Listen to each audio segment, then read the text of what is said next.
Hey guys, welcome back to Crazy Movie Recaps. We're back with another video recapping a movie called Get Out. Trust me, this movie is far more intense and unpredictable than it initially appears, so buckle up and get ready for an exciting ride. The movie begins with a scene showing Andre, a young man walking through a posh suburban area. During a phone conversation with his girlfriend, Andre expresses his discomfort with feeling like he stands out. After ending the call, Andre becomes anxious about his safety as it is now past midnight. Suddenly, a car begins to follow him slowly along the sidewalk, causing him to walk in the opposite direction to avoid any potential danger. When he glances back, he notices that the car is now parked. However, as he continues to watch, a masked individual emerges from the shadows and attacks him, rendering him unconscious. The attacker then proceeds to place Andre inside the trunk of the car. Rose arrives at Chris's apartment with pastries and coffee, as they're planning to spend the weekend with her parents. While they're relaxing on the couch, Chris expresses concern about whether Rose's parents know that he is black, worried that they might not approve of him. However, Rose reassures him that everything will be fine. The following day, as they embark on their trip, Chris phones his friend Rod to thank him for looking after his dog Sid. Rod jokes that he and Rose should have been together, which upsets Chris and causes him to end the call abruptly. Rose teases him about being jealous, which leads to a distraction that results in their car colliding with a deer. They contact the police to report the accident, but Rose is unhappy when the officer asks Chris for identification, despite him not being the driver. She accuses the officer of being racist, but fortunately the situation is resolved peacefully and they are allowed to leave. They arrive at Rose's parents' house and Chris notices a black man taking care of the garden, who Rose introduces as the groundskeeper. After some friendly conversation, where Dean asks Chris about his relationship with Rose. Soon after, Dean offers to give Chris a tour of the house, starting with Missy's office, who happens to be a psychiatrist. During the tour, Dean proudly shows pictures of his son Jeremy, who is studying medicine to follow in his father's footsteps as a neurosurgeon. In addition, he points out pictures of his father, who lost to Jesse Owens during the 1936 Olympics in front of Hitler. Although this was a bitter loss for Dean's father, Dean found it satisfying to see Hitler's perfect Aryan idealism proven wrong. Chris observes that there is a black housemaid employed by Rose's parents. Dean informs Chris that although it may appear a certain way, Georgina and Walter were hired to look after his parents, and after they passed, he couldn't bear to let them go. After some time, they all gather in the backyard for afternoon tea. The Armitages inquire about Chris's parents, and he reveals that his father was absent from his life, and his mother passed away when he was young. Missy expresses sympathy and suggests they change the subject, tapping her teaspoon 3 times against the glass. Dean notices Chris becoming restless and asks if he smokes. He then proposes that Missy could assist him in quitting through hypnosis, but Chris politely declines. The Armitages reveal that they are hosting a big party over the weekend, following the tradition established by Dean's father. Georgina is also present in the backyard pouring tea into a cup, but she spaces out. Missy becomes irritated and instructs her to lay down and rest. After Jeremy arrives, the movie quickly transitions to the group having dinner together. During the meal, Jeremy inquires of Chris if he's interested in MMA and proceeds to make offensive remarks about how Chris could excel in the sport due to his genetics. In his intoxicated state, Jeremy challenges Chris to a fight, but Missy intervenes and scolds him, causing Jeremy to leave for his room. Rose apologizes to Chris about her family's behavior, including her mother's treatment of Georgina and Jeremy's inappropriate comments during dinner. Chris reassures Rose that he's not bothered by it. Later that night, Chris steps outside for a smoke, but is startled when he sees Walter running towards him. But Walter ends up taking a turn and nothing happens. As he heads back inside, he notices something strange about Georgina in the window. Despite his unease, he decides to go inside, but Missy interrupts him and urges him to quit smoking and sit with her.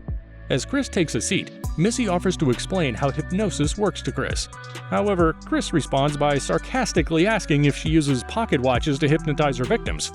Despite Chris's mocking tone, Missy remains calm and begins stirring her tea. She then asks Chris about the night his mother died, and despite his initial resistance, Chris ends up revealing the details. He admits that he did nothing when his mother didn't come home because he didn't want to face the reality of the situation. A flashback from the past shows a young Chris clawing at a chair in frustration, and in the present, he is similarly distressed as he claws at the sofa. Just as Chris realizes he can't move, Missy instructs him to sink, And with that one word, Chris loses control of his body and sinks into a black abyss and sees Missy above him. The scene shifts to Chris awakening from a bad dream. As he checks his phone, he comes across a message from Rod in which he jokes about giving his dog beer. Chris then heads outside to take some photographs after charging his phone. While he's out, Walter approaches him and inquires about the success of his hypnosis session with Missy. Chris observes that Walter behaves oddly during their conversation. Chris informs Rose upstairs that he may have been hypnotized by her mother. While Rose is expressing her apologies, she notices that the cars have already arrived for the gathering. As the party is in full swing, Chris feels uneasy with the constant questioning from the ignorant elderly white attendees. One person inquires about his golfing abilities or knowledge of Tiger Woods, while another proceeds to touch his muscles. Feeling out of place, Chris decides to take some pictures. As he looks into the distance, he spots another black man and approaches him. Upon approaching him, Chris realizes that the person is Andre, who had appeared in the prologue of the movie, but now seems to have a transformed persona similar to Walter and Georgina. While they're talking, a woman interrupts and takes Andre away to show him off to her companions. Chris finds the situation unsettling. As Chris walks away from the party, he runs into Jim Hudson, an art dealer who is visually impaired. Jim recognizes Chris from his photographic work and appreciates him for his eye in photography. Chris reciprocates the appreciation by mentioning that he is familiar with Jim's gallery and is also a fan. Chris finished almost everything and went upstairs, causing everyone downstairs to stop talking and start monitoring his movements. He noticed that his phone was unplugged and expressed his concern to Rose that Georgina may have been responsible. Rose thinks he's being unnecessarily paranoid and the two have a disagreement. Chris contacts Rod to inform him of the details of how he was hypnotized and what else has happened.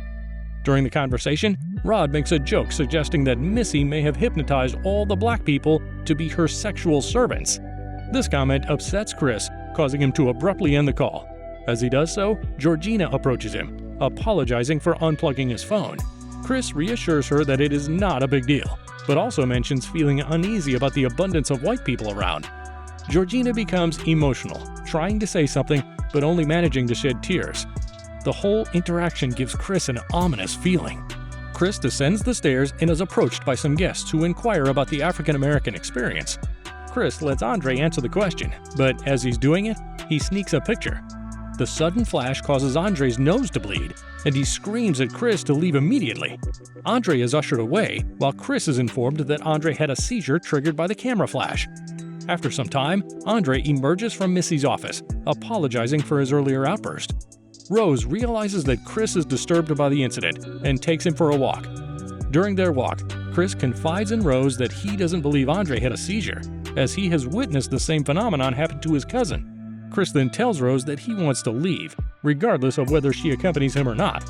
An auction is taking place in the Armitage's backyard, where the guests are using bingo cards to bid. The camera then shows that Chris is the one being auctioned off, and ultimately, he is won by Jim Hudson.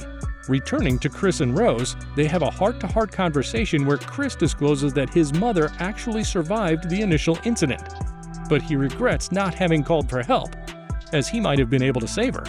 Upon hearing this, Rose embraces him and expresses their intention to leave, as the situation is upsetting.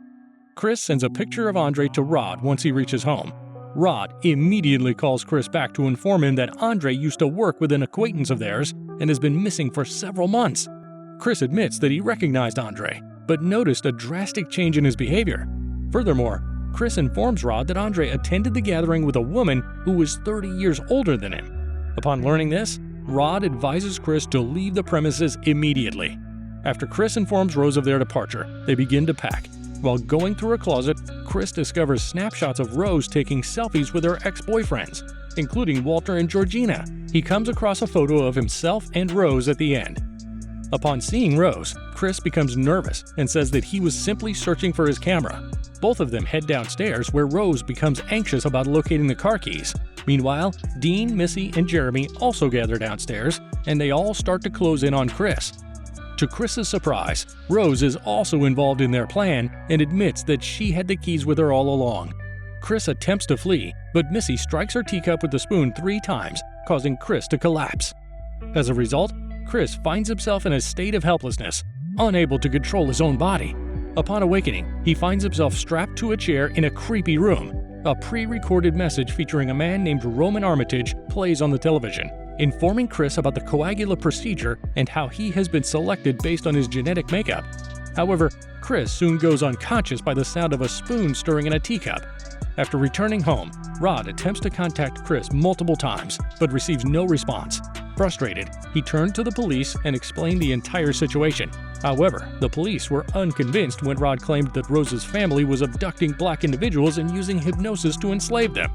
Rod tries one final attempt to get Rose to confess, but she cleverly redirects the conversation toward Rod's own desire for her. Meanwhile, Chris awakens in the room to a startling revelation from Jim Hudson, that Hudson's brain will be transplanted into Chris's body, and Chris will essentially be a passenger in his own body. The feed abruptly cuts off, and Chris notices the foam on the sofa's arms, which had accumulated as he scratched them. Shortly thereafter, he is lulled back to sleep by the swirling spoon. After a while, the transplant procedure commences, and an unconscious Chris is taken into the operation theater by Jeremy. However, Chris seemingly kills him with a blow to his head. Afterward, Chris removes the foam from his ears. Dean meets a horrific end as Chris uses the antlers of a stuffed deer to attack him. While moving through the house, Chris encounters Missy, who is attempting to reach her teacup, but Chris accidentally knocks it over. Missy then tries to kill him, but Chris manages to overpower her. Just as Chris is about to leave the house, Jeremy, who was previously presumed dead, attacks him. After an intense fight, Chris eventually emerges as the winner. Chris finds a car and contacts 911 while driving away from the house. However, he accidentally hits Georgina on his way out. He recognizes that leaving her there is not an option and places her next to him in the front seat. Unfortunately, the loud noise caused by the collision alerts Rose's attention, who pursues Chris with a shotgun. Chris is attacked by Georgina, who is actually Rose's grandmother, causing their car to crash. Although Chris survives the crash, Rose starts shooting at him, and he tries to escape but is tackled by Walter, who is revealed to be Roman Armitage. Chris takes a photo of Walter, which snaps him back to his true self. Walter requests the shotgun from Rose to kill Chris himself, but surprisingly shoots Rose and then himself. Furious with rage, Chris attempts to choke an almost lifeless Rose, but backs out at the last moment. Luckily, his friend Rod arrives just in time to rescue him, and the film ends as they drive away.